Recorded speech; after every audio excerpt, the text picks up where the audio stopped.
Hello, welcome to our classes. Good morning. हम लोग class 10 board exam 2024 की तैयारी कर रहे हैं। इसमें जो इंपॉर्टेंट सवालों से हम पढ़ रहे हैं जिससे कि एग्जाम में अच्छे नंबर ला सके। तो आज हम क्या पढ़ेंगे? एथेनॉइक अम्ल और इसकी प्रॉपर्टी के बारे में पढ़ेंगे। एथेनॉइक अम्ल या इसे हम क्या बोलते हैं? एसिटिक अम्ल भी कहते हैं। इसके बारे में हम जान लेते हैं। एथेनॉइक अम्ल जो है वो साधारणतया एसिटिक अम्ल के नाम से जाना जाता है। इसका 5 से 8% या कहीं 4 से 5% भी दिया है। इसका 5 से 8% जलीय विलयन सिरका के नाम से जाना जाता है। सिरका का जिसका उपयोग खाद्य पदार्थों में सॉसेस, अचारों इत्यादि के परिरक्षण के लिए होता है। इसके भौतिक गुण जान लेते हैं। इसके भौतिक गुण में क्या लिखेंगे कि एथेनॉइक अम्ल एक रंगहीन एवं तीक्ष्ण गंध युक्त द्रव है। दूसरा हम कह सकते हैं इसके भौतिक गुण में कि इसका क्वथनांक 391 केल्विन होता है। तीसरा भौतिक गुण में यह जल में सभी अनुपातों में मिश्रणीय होता है। अब इसका रासायनिक गुण जान लेते हैं। ये इंपॉर्टेंट इससे मैक्सिमम सवाल बने हैं। इसका रासायनिक गुण, भौतिक गुण इसके बारे में पूछ देता है। तो इसके रासायनिक गुण में हम लिख सकते हैं पहला,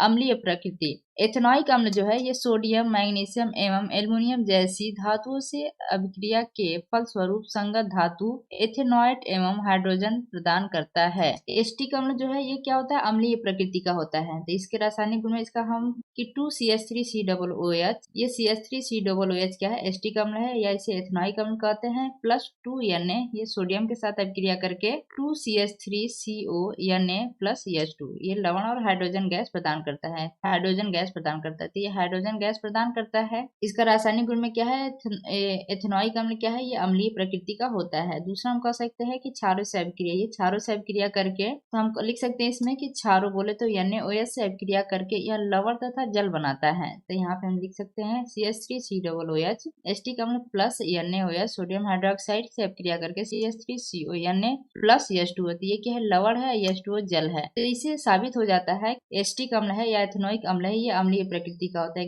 कभी भी आप अम्ल और क्षार के साथ अभिक्रिया करवाएंगे तो लवण और जल बनता है। तीसरा है इसका एल्कोहलों के साथ अभिक्रिया। एथेनॉइक अम्ल या एसिटिक अम्ल ये सांद्र सल्फ्यूरिक अम्ल की उपस्थिति में एल्कोहल के साथ अभिक्रिया कर एस्टर प्रदान करता है। क्या प्रदान करता है? एस्टर प्रदान करता है।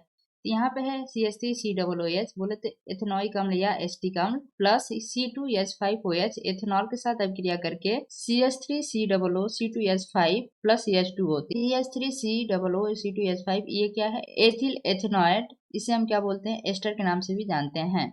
यहाँ पे दिया इसका उपयोग, आप उपयोग में भी लिख सकते हैं कि इसका उपयोग जो होता है एथेनॉइक अम्ल का, एसिटिक अम्ल का उपयोग कृत्रिम सिरका बनाने में किया जाता है। यहाँ पे दिया है सिरका, तो हम लिख सकते हैं यहाँ की कृत्रिम सिरका बनाने में किया जाता है। इसका उपयोग जो है ये प्रयोगशाला में अभिकर्मक के रूप में होता है और इसका उपयोग जो होता है ये सफेद लेड के निर्माण में भी होता है। Thank you for watching. Please like and subscribe my channel.